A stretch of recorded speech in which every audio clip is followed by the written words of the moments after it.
জুলাইত হাজোৰ জাপিয়াৰ হিলদিবাৰীত ইব্ৰাহিম আলী নামৰ এটা দুৰ্বৃত্তই এগৰাকী 16 বছৰীয়া কিশোৰীৰ ওপৰত যৌন আতিশায্য চলায়। কিশোৰীগৰাকীয়ে চিঞৰ বাখৰ কৰি পলাই আহে। যোৱা 2 আগষ্টৰ নিশা ঢেকিয়াজুলিৰ বৰচলাৰ কটা শিমলু গাঁৱত আছামীক আটক কৰিবলৈ যোৱা আৰক্ষীৰ দল এটাক একেধৰণে 35জনীয়া দল এটাই আক্ৰমণ চলায়।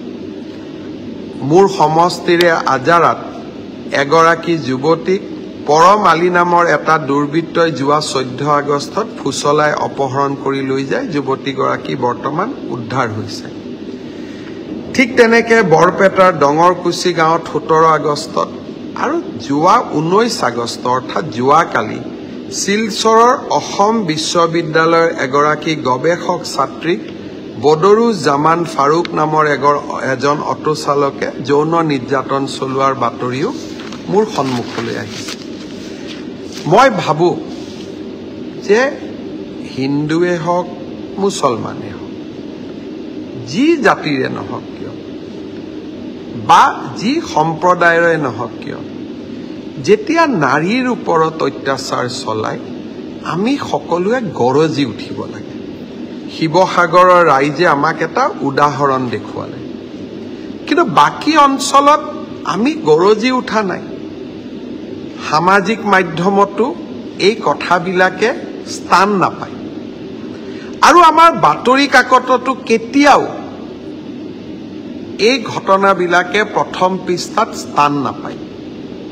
মই ভাবোঁ যে এনেকুৱা ঘটনাবিলাকৰ বিৰুদ্ধে এটা সামাজিক প্ৰতিৰোধ আমি নিৰ্মাণ কৰিব লাগে।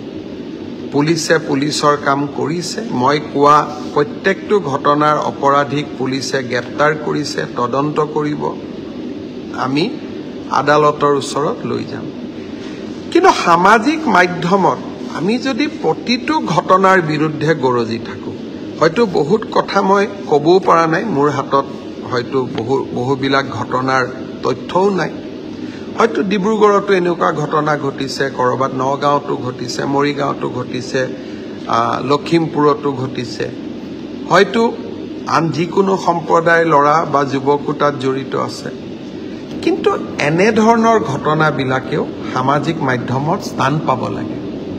ৰাইজে তাৰ বিৰুদ্ধেও প্ৰতিবাদ দেখুৱাব লাগে।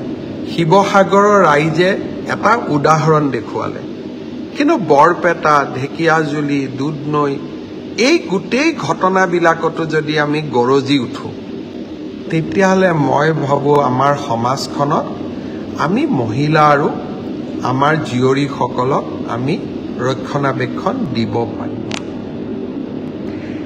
আজি মাৰ্ঘেৰিটাত একেধৰণে এগৰাকী অনা অসমীয়া ব্যক্তিৰ লগত আমাৰ কিছু যুৱকৰ কথা কটাকটি হয়।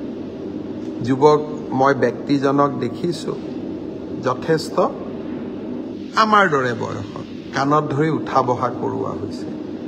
মই পুনৰ এবাৰ সকলোকে আহ্বান জনাম, শিৱসাগৰৰ ঘটনাটো ব্যতিক্ৰম।